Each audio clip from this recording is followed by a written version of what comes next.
Rise and shine, it's a brand new day. Can take the stage, ready to play. Weekdays at 10, the cars and the scene. Coffee in hand, they're living the dream. Aggression in the voice, got the whole town awake. Bringing fire to the mic, make no mistake. Shows in the corner, spitting out facts. Dropping truth bombs, ain't holding back. Can in the morning, feel the heat. From 10 a.m. CST, can take a seat. Live and loud, that break in the mind.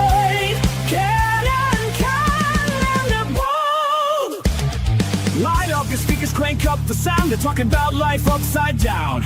Opinions exploding like a sonic blast. In the studio, they're built to last. With passion and grit, they engage and ignite. Every single week, their foes can't fight. From sports to politics, This is a Huddle Sports Network broadcast. You can find us on Roku TV, Amazon Fire TV, Facebook, and of course YouTube. Get all your NFL news here first. Good morning. Welcome to our edition of Ken and Ken in the Morning. There's Ken, and hey, we got Fred in the comments already. And it's the off season. Yeah, we by way too fast. we had kind of a football game yesterday where two defenses decided to show up to play, and one offense decided to show up to play. Yeah, I'm sorry, but they got the MVP wrong. It should have been the field goal kicker. Yeah. Seriously, he had all the points for the first 3 quarters of the game. Yeah. I was going to say, at least Sam Darnold did make some wild throws out there. And yeah, he played well. Mhm. I mean, he did what he needed. Look at oh, wait, did he channel his inner neck beard? It looks like he did. He had a couple throws that made you go, but, you know, they were put in the appropriate spot as to not get picked. But Drake May had a rough day. I mean, defense. I mean, look at neither of these offensive lines were protecting much. Much. The Patriots' offensive line didn't protect at all. It's like as soon as the ball was snapped, they stepped to the side and said, yeah, fuck that guy up. Yeah. You know, it's like, you know, like I said, if that had been the Bears or the Packers or the Rams, I think any of the NFC teams that were in the playoffs pretty much win that game last night. Oh, God. Red, we're trying to avoid this, but fine.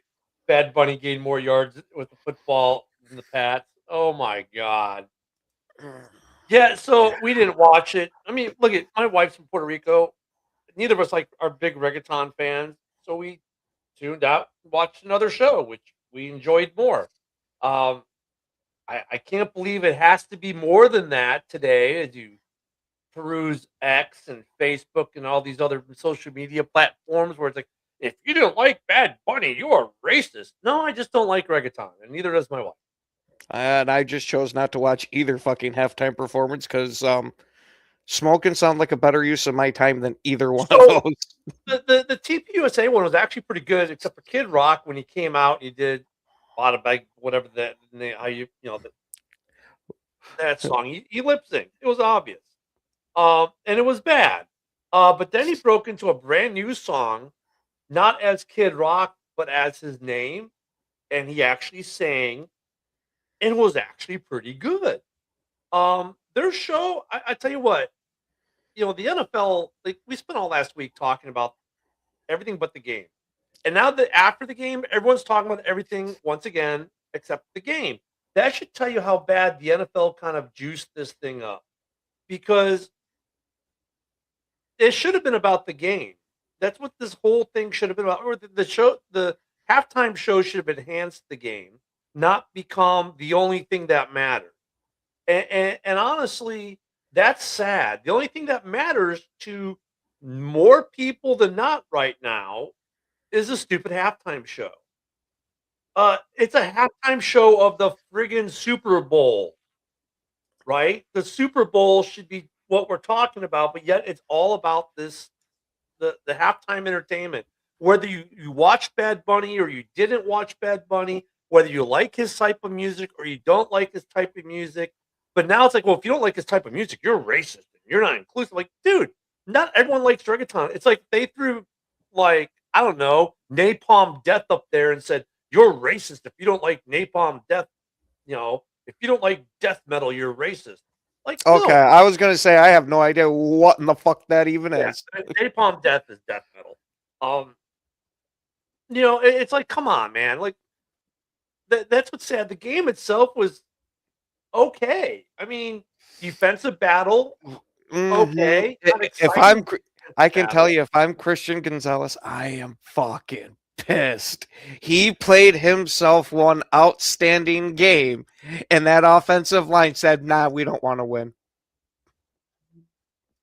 I mean, Hey, the what's up there, Sea Chickens JB? did what they needed to do yesterday, man. They got the run established a little bit or enough. I mean, I don't know. I guess he kind of should be the MVP. I mean, he didn't get the touchdown because of that penalty, which is kind of like, okay. But I mean, he kind of was the engine. But I'm sorry, your field goal kicker is the MVP because without him, you maybe don't win this game.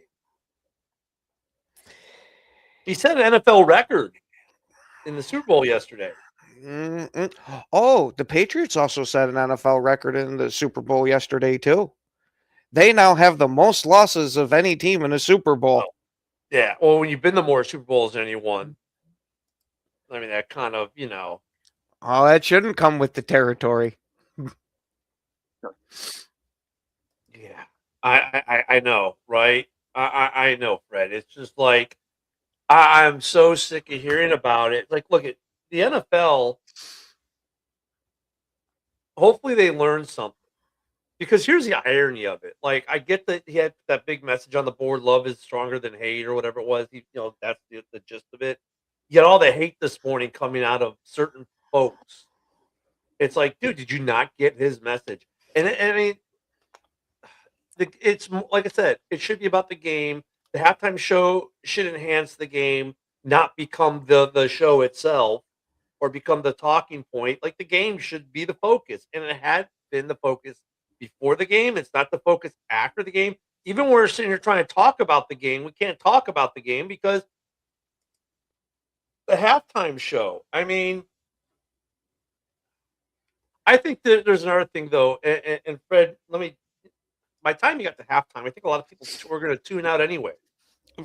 When A you lot of have people, when you had one offense that their entire first half was nothing but punt, it's yeah. hard to be excited about that. Like, hey, I'm a guy that loves a good defensive battle, but once you had an offense that's inept. Well, here's an interesting one for you, Ken. So a Bears fan and a Packers fan sit down to watch the Super Bowl together. That's exactly what happened here at my house.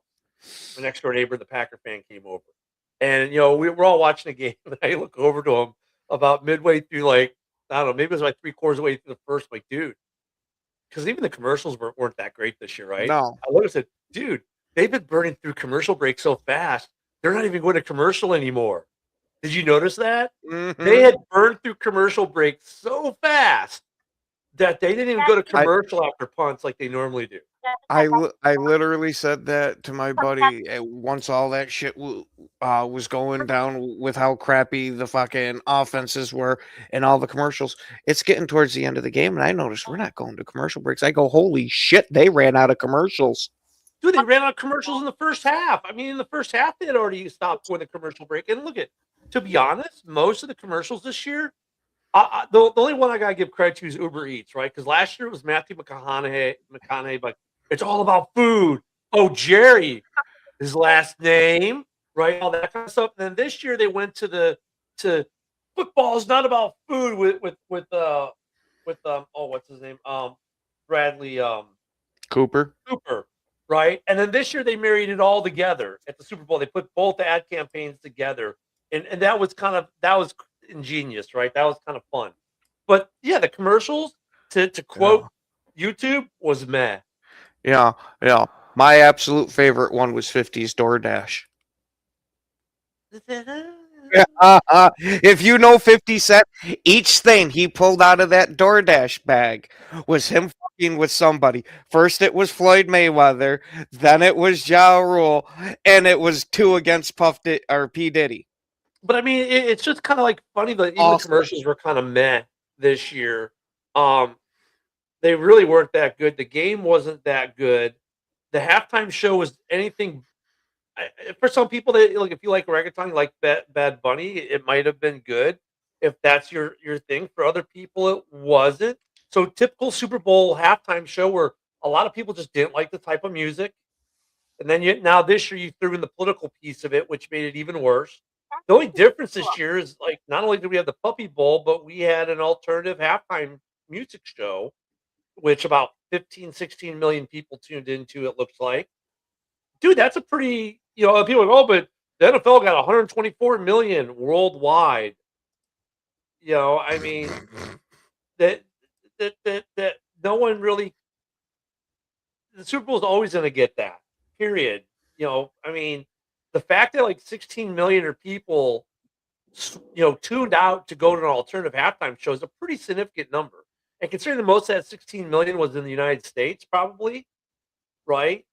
That's a pretty significant block of viewers. Like if it was like the rating system, that'd be a very good rating share they got.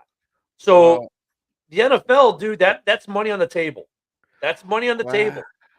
Ken, like how you like to say about the NFL going international and going to Europe, I think this was a major step for them doing that because he might not be big here, but he's But huge he's all not over the big in rest of the most of world. Europe though either. Like he's big in Spain a little bit, not in England, not in Germany, not in Italy, not Oh, he's a the lot number of one places. international artist, so it's Yeah, hard but to argue with that. but look in these international places where they watched it, people they don't look at halftime shows like we do to begin with. I mean, I if you're going to hit an international fan base, then do something truly international. But I mean, look at some people like Bad Bunny.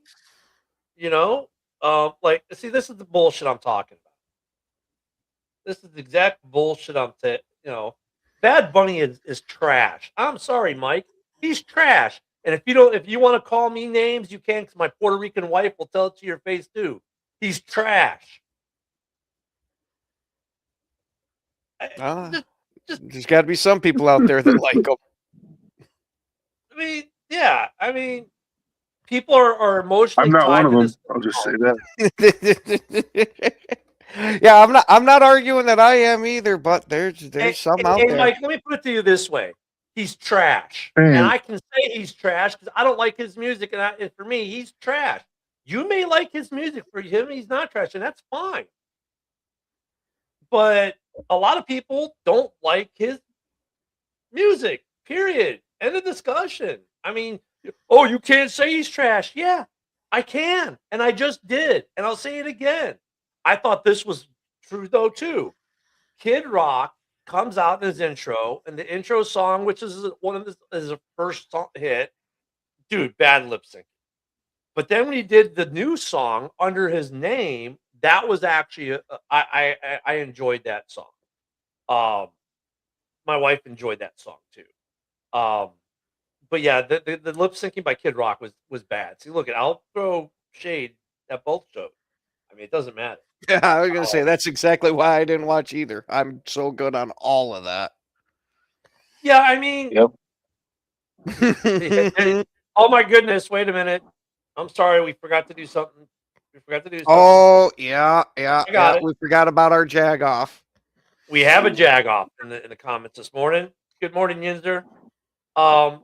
Yeah, I think a lot of people wait for another movie to fall out. But once again, the sad part is we're starting arguing about the halftime shows and not the game itself.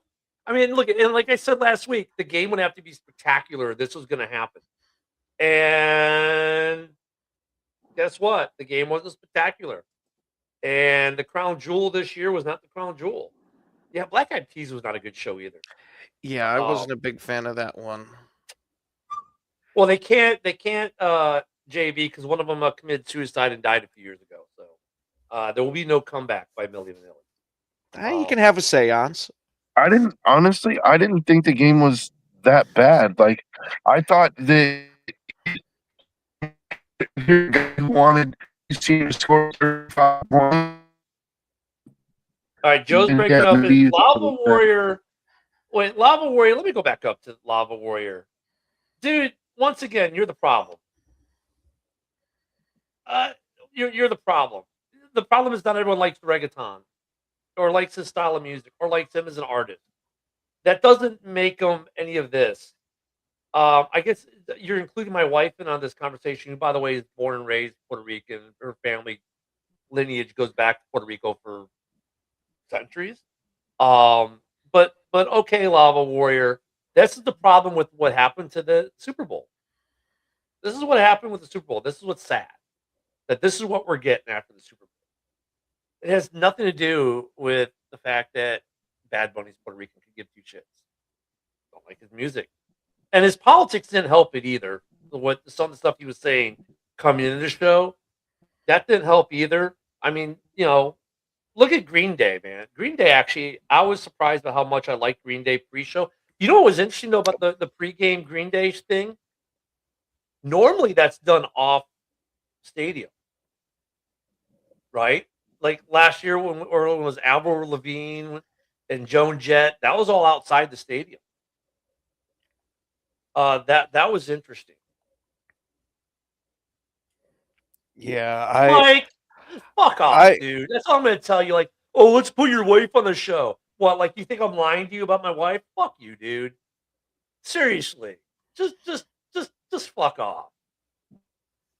Jesus Christ. I'm sorry for the language, people, but this is fucking ridiculous. Yeah, I didn't watch you're gonna any of the interrogate music. my wife, Mike, because she doesn't like Bad Bunny and she's from Puerto Rico and it doesn't fit your sensitive little needs.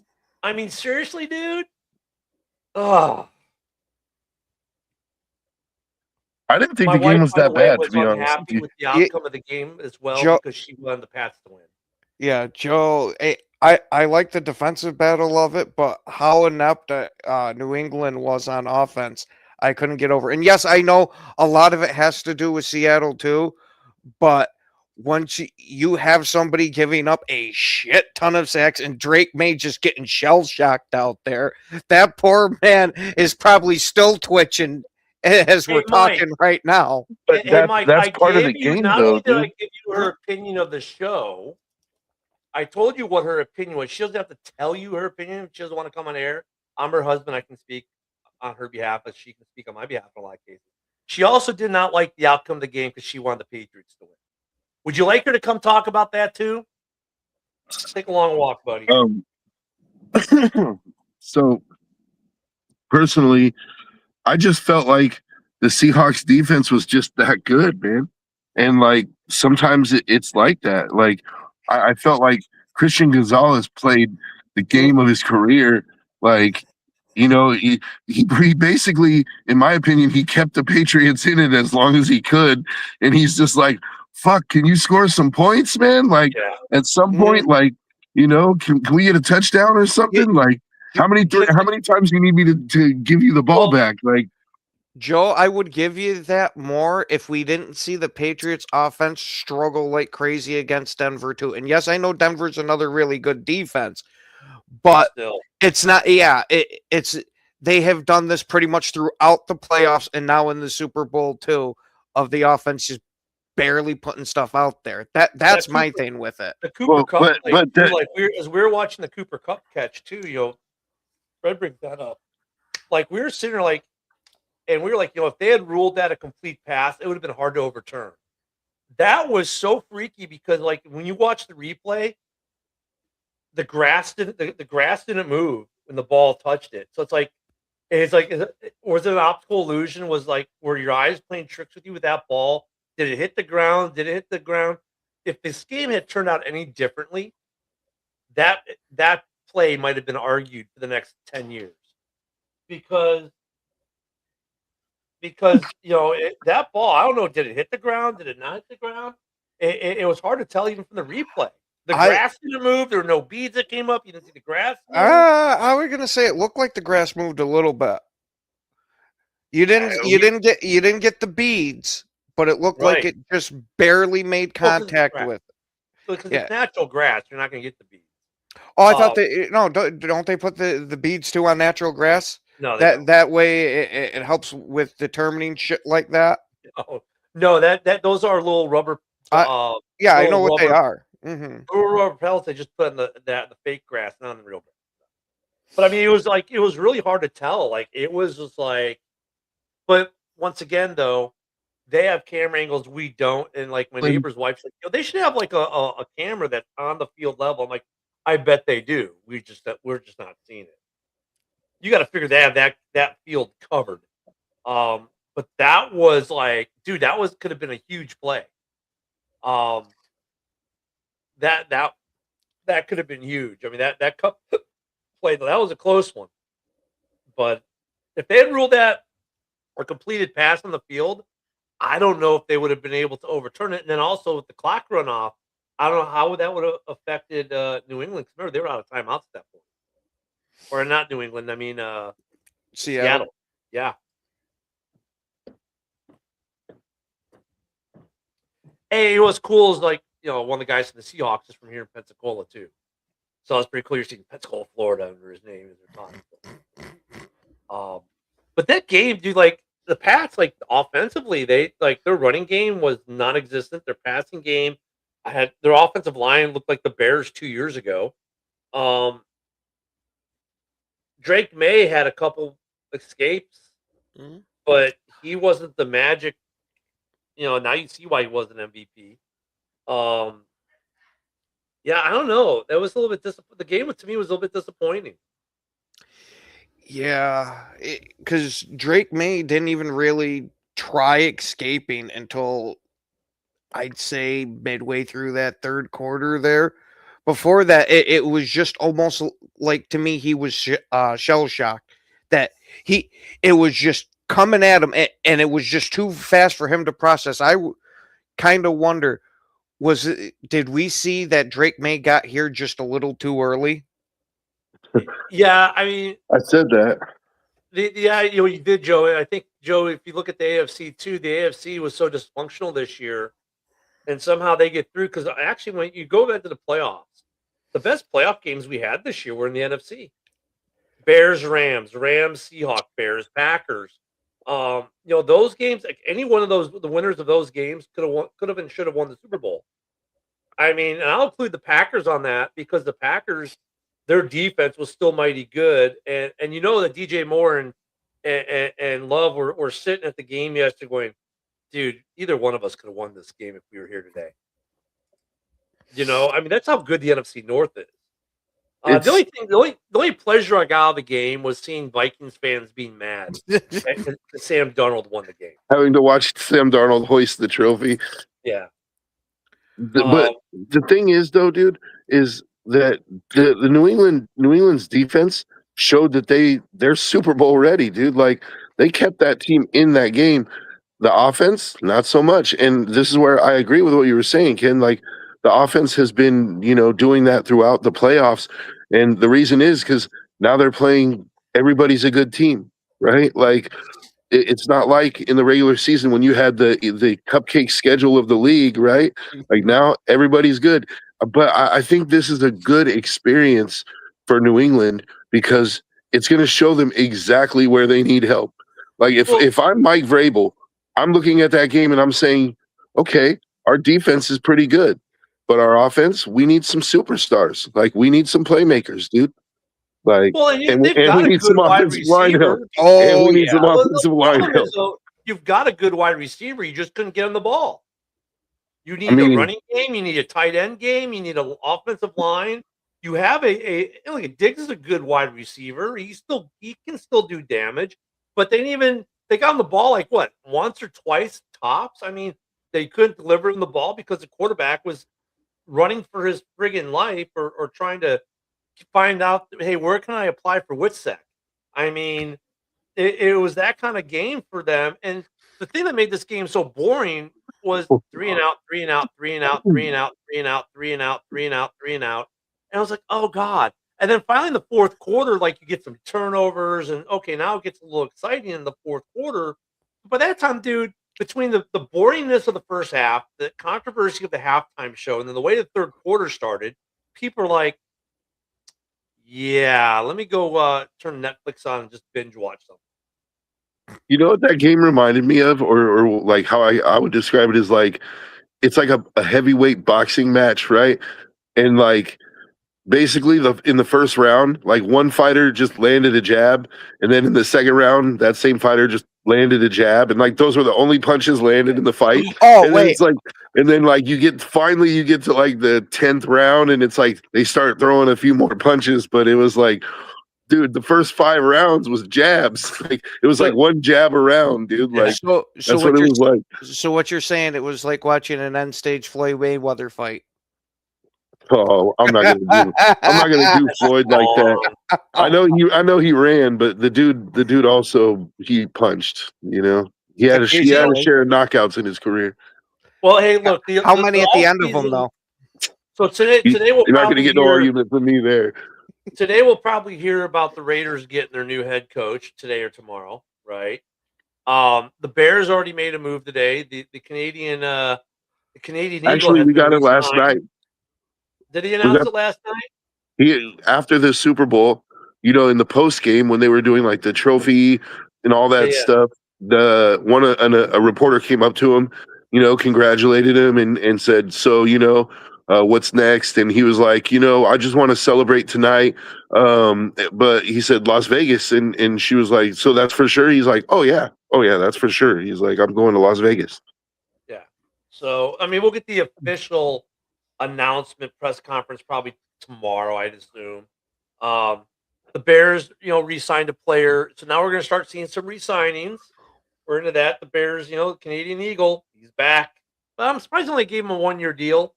I saw that reported on Facebook this morning. I went to go verify it. I don't know how. That was Shane Taub, though. He's usually pretty good with, he gets good stuff. Yeah, he confirmed it. Okay. So, or maybe David was talking about the coaching piece. I'm not sure. But we're going to start to see some player movement now. We're in the off season. It's just, what a flop of a Super Bowl, just in general.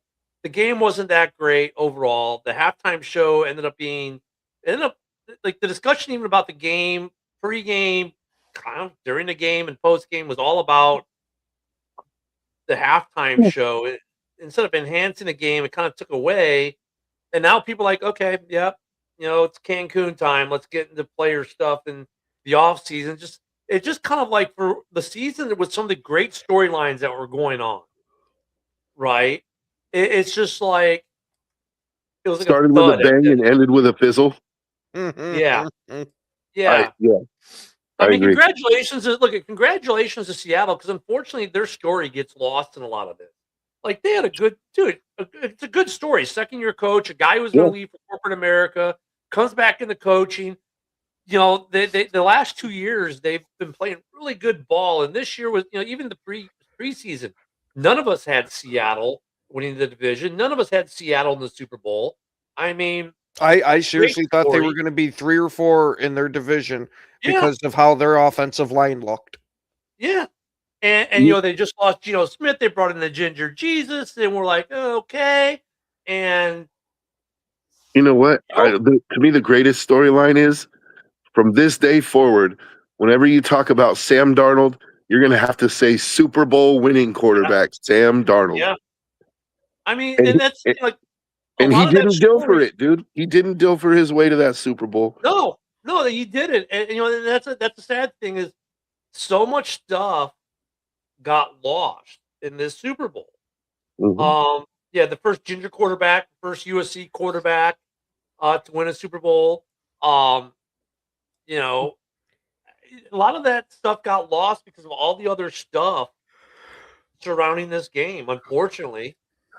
I'm not worried about the first ginger quarterback or the first UFC quarterback. For me, it's about the redemption arc of Sam Darnold. Like, Well, yeah, it's all that. I mean, it's all, that dude was like he was one game away from being on the trash heap, dude, and then all of a sudden Minnesota picks him up, dusts him off, and then now he's a Super Bowl champion. Like that's a great story. Joe, JB likes these superfluous little stats like that. That's a JB thing, man. Give the man his. But why? I didn't even see the comment. What did he put up his stats from the game? No, the first quarterback, the first. Oh, he's the one who's the first ginger and the first USC. The first ginger, the first USC. I mean, he likes that's his kind of stats. Yeah, and look at another one though. And JB, I'm with you on these, man. He's the first quarterback from that 2018 draft class to get a ring, not Josh Allen. Look at some other guys have won MVP, league MVP from that class. None of them have a ring. He does. So I mean, a lot of good stories kind of got lost in the shuffle with just as bad of a production as the NFL made. The Super Bowl, the NFL jacked this up this year. So I got a question. This raises another interesting question, right?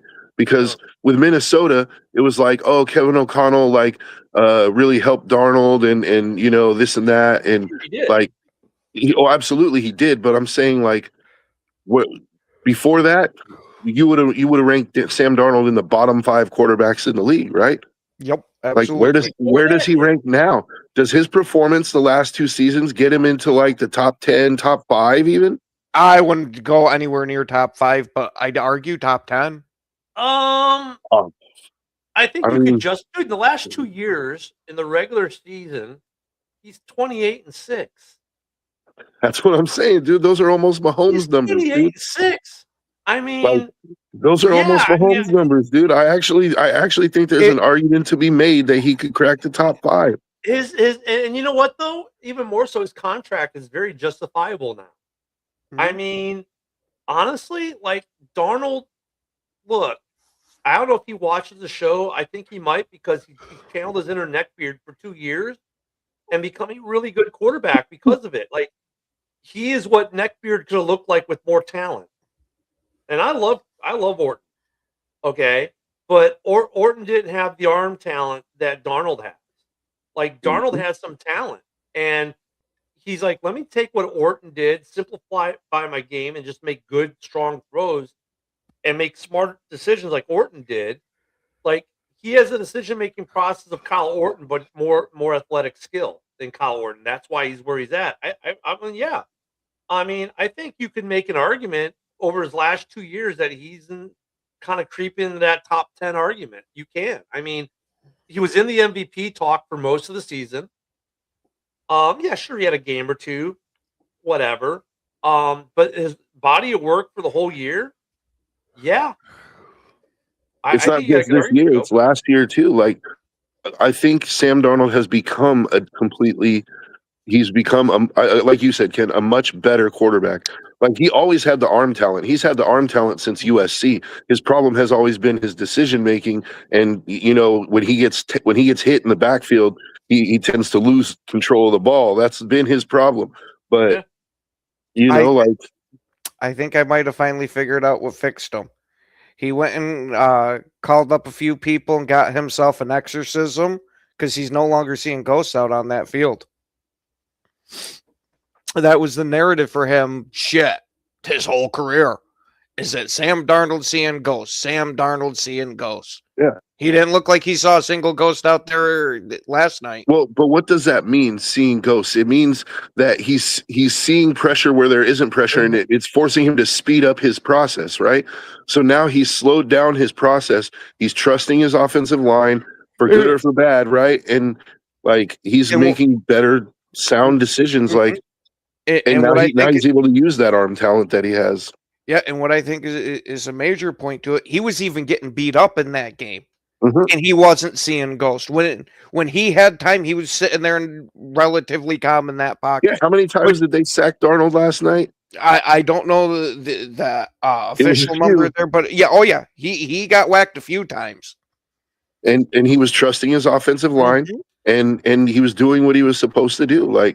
He's doing what you expect a high-level quarterback to do. So for me, it's I think he's become a high-level quarterback. I don't think that you can't just pick and choose. Oh, so now he's top 15. His numbers say he's better than top 15. If I'll give him top 10. Yeah, I'll give him top 10. I mean, look, Josh Allen. Josh Allen is an amazing quarterback, right? No ring. Mm-hmm. Jordan Love, amazing quarterback, right? No ring. Those are guys we put in the top 5. Sam Darnold, amazing numbers and a ring. I'm just saying, hardware counts sometimes, dude. I'm not saying he's better than Jordan Love. I'm not saying he's better than Josh Allen, but I think the argument could be made that he. No, I mean, there's an argument, a good Oh, argument. To be made. I'll give you the argument there for it. It's just I haven't seen too much wow stuff from him, and I'm used to seeing that wow type of stuff from the top 5 guys. Now, granted, he has done some wow things, and maybe now we're going to see that a bit more. In which, if he does, absolutely, that guy's a top 5. But right now, I got to put him at 10. We'll see At what 10 they or do. in the top 10? In the top 10. See, because that could be anywhere from 6 to 10. So that's what I'm saying. So you put him just outside the elite category, Yes. but in the Yes. very, very good category. Yes, absolutely. That's where I That's put fair. him. That's fair. I also think, as Ken mentioned, like Sam Darnold has a very reasonable contract for Seattle. I expect that to change shortly. I expect he'll be getting a he's raise. getting an extension. I think he gets an extension. It was only a 2-year deal, anyways. He signed. Was it a 2-year deal? I thought it was, I think it's 3. 3? He'll probably get an extension, though. I mean, and he should. He earned it. And by the way, I was just trying to do some double checking. There are that player signing. I saw a report I can't verify anywhere else, so we'll see. It's not even on the Bears aren't reporting it either. But I think we're gonna finally start to see a 3-year deal. Okay, it was a 3-year deal. So yeah, he might get an extension. They may wait till next year, but I mean, look at Darnold earned that contract. He's definitely in the discussion with his body work the last couple of years. I from the game perspective, giving Kenneth, like I said, Kenneth Walker getting the MVP. I mean, I guess they had to give it to someone, and they could just give it to the whole defense. I think the field goal kicker should have been it, but obviously they're not going to give it to a field goal kicker because, well, we know how the NFL is about special teams. But the game was just kind of like, yeah, it was kind of a meh game overall. I hope that we do better next season, man. In general, I think just the way the Super Bowl was handled in general outside of the game was meh. And the game itself ended up being a little meh. But I mean, I think it's just compounded because of all the other controversy coming into the game. And the fact that no one cared about this game to talk about it before the game. Well, I was going to say, and the fact that we just saw the Seahawks and Patriots playing this Super Bowl 11 years ago. There were all the similarities between the two. I got a feeling a lot of people just kind of checked out of, okay, we've relatively seen this before. Yes, Seattle won it, and it had flipped it, but still kind of relatively the same. Yeah, I mean, and the thing is, it's like if Matthew Stafford had gotten there, there would have been maybe more of a storyline. If the Bears had gotten there, then obviously there would have been a great storyline with the Bears and the Pats as well. But honestly, I think the Bears outside it would have done a better storyline because Chicago is more of a major market. But obviously, like the story with the Seahawks and the Bears wouldn't have been much different because the Seahawks were like the Bears, a team no one gave credit to, that no one counted on before the season. So I don't know if nationally it would have changed. I think maybe a little bit just the fact that Chicago's a bigger market than Seattle, maybe. I don't know. This year, just the Super Bowl to me just ended up being flat. Not only the game, but the whole production of it, everything about the Super Bowl just seemed like off this year. It just seemed off. Yeah, I mean, like Jason Myers, like really should have been the MVP, but that's okay. Oh, you know what though? Go back up to Fred's comment there about the 60. So, I guess the one guy, they're like, this is it. He's like, I'm too old for this. Like that was, I think, for that group, that was their last Super Bowl. The streak ends at 60. Which, dude, you got to figure these dudes are in their 80s by now. That's freaking impressive. I mean, I don't know. Would you stop going though? Because at this point, the NFL is giving you a free box. You're not sitting in the stands. You're getting a VIP box, right?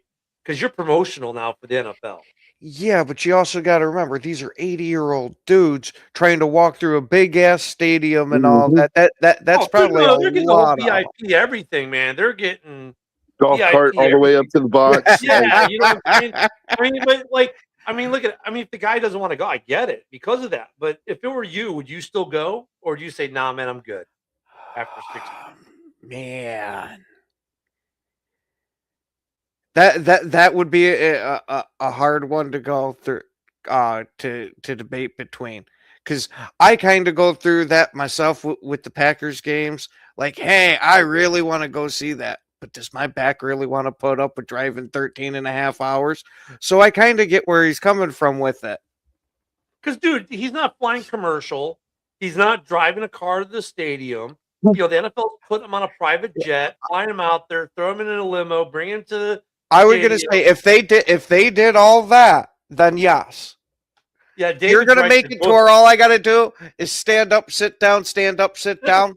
All It right. ain't red carpet. It's gold carpet for these three, man. They get everything, right? No, JB's already asking about next year's logo. Like, dude, I didn't even Yeah, look I at it. saw it. I No, saw I it. have it. I have it. But I don't know. I guess as long as they keep doing all that, I'd probably still go. But if it's done, that's still a hell of a run, man. Rammstein for the halftime show.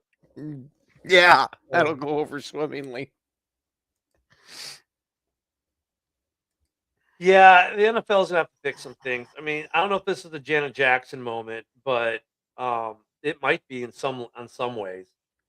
Shit, you mentioned Janet Jackson. Joe's got a giant smile. Oh, he was frozen. That's why I did it. It's just sad that everything else kind of took away from this game, and the game wasn't that great, and that didn't help.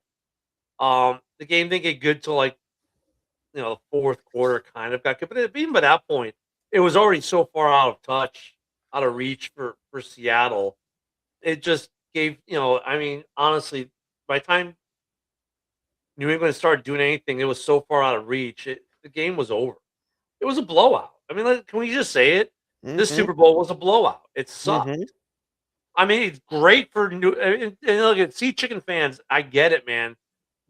It's great for Seattle, but for everyone else, this Super Bowl sucked.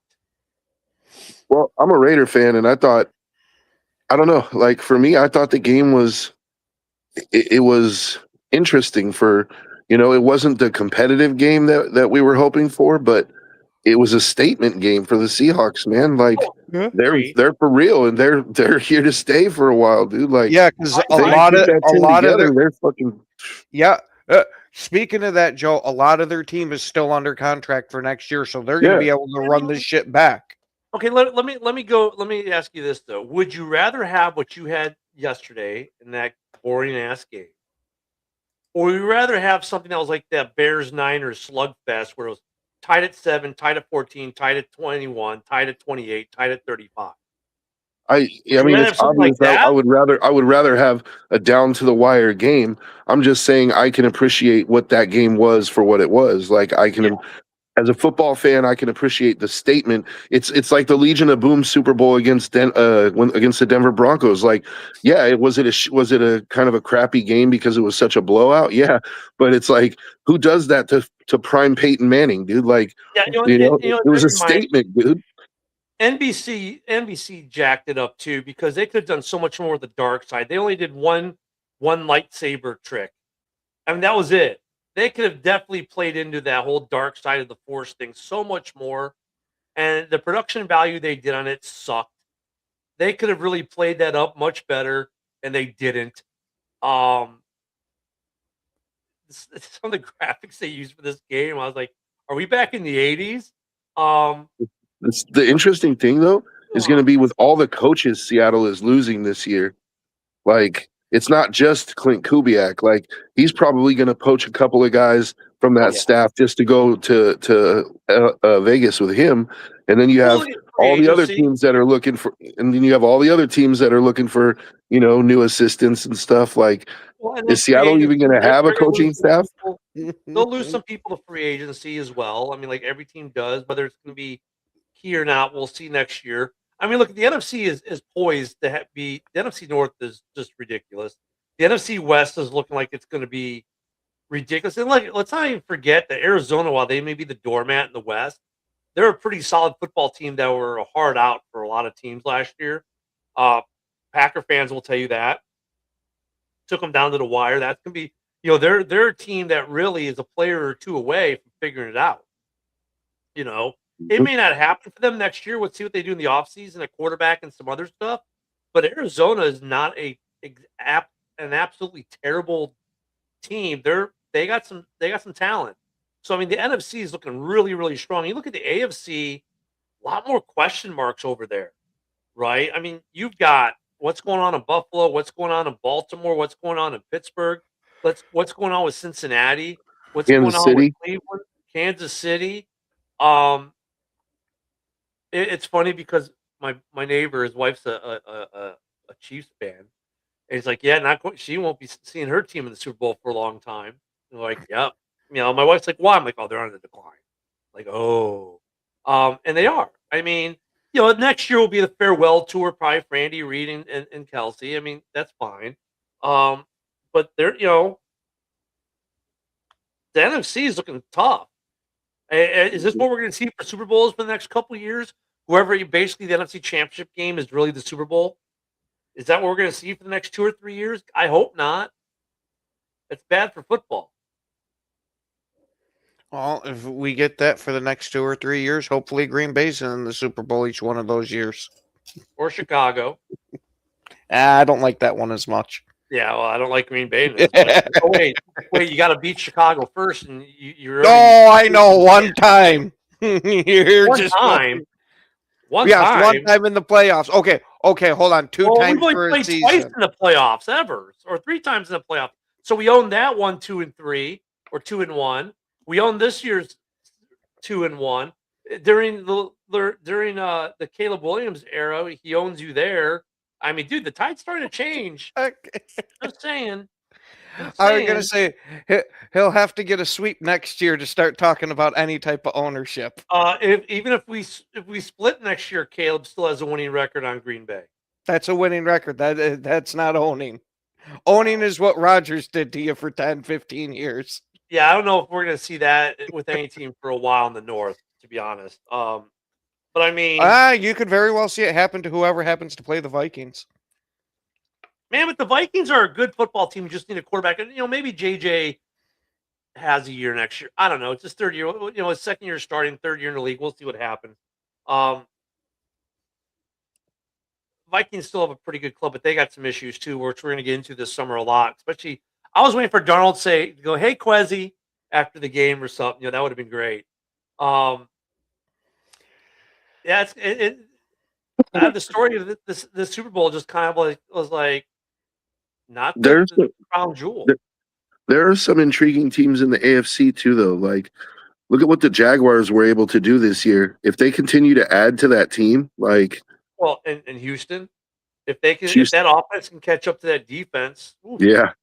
I mean, and look, let's be real. Denver, had Bo Nix not got hurt in that playoff game, you probably were going to see Denver in the Super Bowl. So I mean, we'll see what happens with Bo Nix, how fast he can recover. Look at the Chargers. If their offensive line wasn't decimated, they're a solid football team. So not all hope is not lost in the AFC. I agree with you, Joe. But the NFC is just looking a lot stronger right now. I definitely agree. What's going to be interesting, though, the AFC can catch up. They just need a few, they need a couple more players, and that's they what I was can about to say. Is this is the offseason now? Let's see what kind of talent drain we get out of the NFC. Remember a couple years back, it was the same situation. The NFC was looking like, oh, they're going to be dominant for a couple years, and then you had an offseason where the AFC was signing everybody. Like all the big signings were going to AFC teams. And then it flipped for a couple years, right? The AFC was it. Are we in that situation with some of the free agents this year? Like the AFC teams are the teams with money. The AFC teams are that have these glaring needs where they could use these big time free agents. I think the AFC, we're going to see a lot of players going to AFC teams, and we're going to see some talent drain in the NFC for sure. Rashawn Gary could end up in an AFC team, for example, right? With trades. Who knows? Maybe. Oh, yes. By the way, they talked about Max Crosby on the local news in Chicago yesterday about making a trade for Max Crosby. And Joniak was saying that if you're the Bears, because Max might not be ready, he won't be able to pass a physical if they were to make a trade here in the offseason. Would the Bears still be willing to make a trade for a guy who might not be ready to go? So they're throwing up some caution signs in Chicago, which I'm happy to see that the media is doing that versus the normal, we're going to go get Max Crosby kind of stuff we get in the offseason. I was happy to see a caution flag go in the air. But, look, we're going to see some moves like that. We're going to see, I think the AFC is going to be very aggressive, some of these AFC teams. Like, dude, if you're Cincinnati, they're going after, they're going to try to sign every good offensive lineman they can get their hand on, and they're going to be looking to pick up some defense. If you're the Chargers, you're looking to sign some people. Vegas. The Steelers, Vegas has over 100 million. Yeah. They're going to be spenders, dude. I get where Yins are at. They went from mediocre Mike to another mediocre Mike.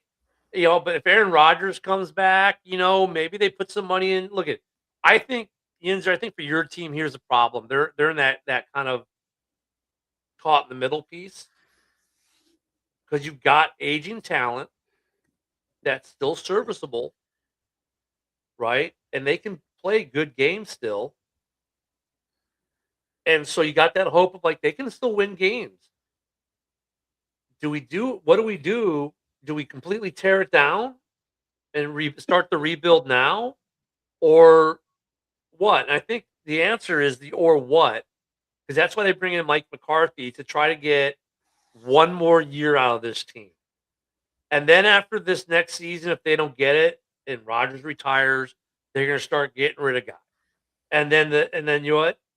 Mediocre Mike 2.0 will be the butt of the jokes. And he's going to suck for a year or two when they totally destroy this team to rebuild it.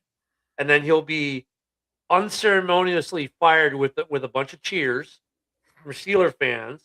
And then they'll get the next bell of the ball in 2 or 3 years as a head coach and rebuild that team. I mean, I think that's what Seattle's making one last ditch effort for it. So I would not be surprised, for Seattle, the Steelers, I would not be surprised if the Steelers make some moves in the offseason. I think they're like, look, we got one more year, and then that's it. Actually, I think that's where the Steelers are. I think that's why they brought McCarthy in, because they figured, well, if we're going to make one more run with Rodgers, let's at least bring in a coach that he knows, and it will keep him here. And I think that's the deal with the Steelers. The AFC, though, I see a lot of players going to the AFC. Honestly, if I was the Steelers, I would tear it down this year. I mean, you're not going to get what you would have got 2 or 3 years ago for TJ Watt, but you could still get a good haul. I would trade TJ Watt. I would trade Jalen Ramsey. I would trade all my aging veteran players for draft picks and try to reload that team. Is Ramsey the most traded star out there right now? Quite possibly. I mean, how many teams? That dude's got more teams than Sam Darnold. And just as many rings, right? He's only got 1 ring with the Rams. Yeah, but I would tear it down now. Honestly, Rodgers didn't show me anything last year that makes me say he's going to win me a Super Bowl. And like, you have a defense that's competent, like has a few aging vets on it. I would get rid of those aging vets and try to infuse younger talent into that defense. Like I would keep some of the guys that like Joey Porter, for example. He's young and he's one of the best corners in the league. I would definitely hang on to him. But yeah, I definitely wouldn't move on from Joey Porter either. No, but that's what I'm saying. Watt, Keep your young guys and how get many new years? young guys. How many years does Watt have left? Oh, what? Yeah, Watt. I'm getting rid of. I'm So, but trading how him. many years? No, okay. If you're the Steelers, yeah, you're saying that. Now put yourself Yeah, as another team. How many years does Watt have left that would make you want to trade? 3 to 5. So least probably 3. if you're a Green Bay, Detroit, Chicago, are you giving up the capital to trade for TJ Watt? Depends on what you want for him Mhm. because of that 3 to 5.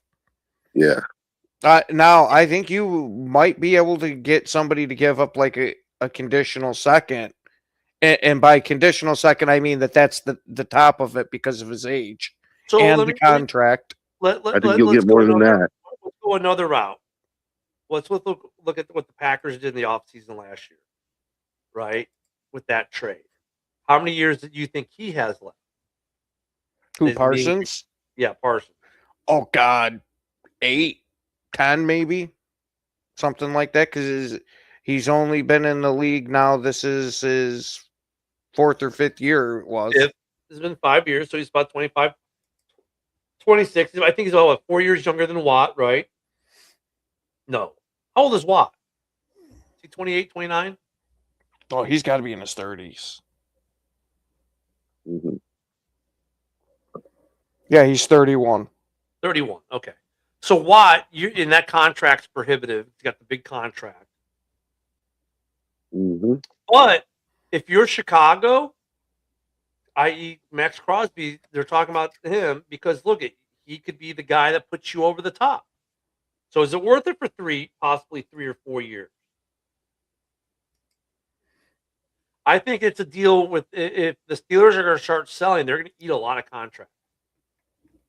Obviously, you might be able to get that done with it like that because I got a feeling that contract combined with his age is going to make people a little hesitant on it. Yinzer, your team is going to be a team to watch this offseason because this is the argument. Are they going to try to make this a go for one more year, or do they really take stock and go, you know what, we need to sell? I actually If think Aaron you're right, Ken. Rodgers says, I if think Aaron Rodgers they've already made the decision. well, I think a lot of it. I think hinges they've on made the Aaron decision Rodgers. that they're going to run it back one more year. But I just No, said, I in my agree, opinion, Joe, I think that they should have torn it down this year. No, but Joe, I agree, but Aaron Rodgers has not signed yet. If Aaron Rodgers doesn't sign, I think they start selling. I think That's all a good point. hinges on Aaron Rodgers re-signing, McCarthy hiring, and everything else is all trying to get Rodgers stay so they can make one more run. That's where I agree with you. I think they've decided we're going to do this one more time, but it all hinges on Aaron Rodgers coming back. If Aaron Rodgers says, you know what, guys, I'm done. I'm hanging up the cleats. I've been a career. I'm retiring. I'll see you in the Hall of Fame in 5 years. I think the Steelers might start selling. One thing I think the Steelers should do is they should make a move in the first round if they have to. I don't think they would have to trade up very much at all, but I think they should do whatever they have to do to get Ty Simpson, because if they can get Rodgers back for a year and let Ty Simpson sit behind him for a year, it would really fast track his growth and his readiness to start. Because I see a lot of talent in Ty Simpson from Alabama. He's a good young quarterback. He just doesn't have a lot of starts. But I mean, sitting for a year behind one of the greats, like that's definitely going to help you out. Look what it did with Jordan Love. Granted, he had more years, but even 1 year, you're going to learn something, man. Well, guys, we're going to have an interesting offseason. It starts today. Unfortunately, the Super Bowl just kind of fell flat this year in general, overall. Game, everything around it was kind of like, not really a great end to what was a great season. It just sucks the season's over already, man. It just feels like it just started and boom, it's already over. I guess that's the way we feel every year.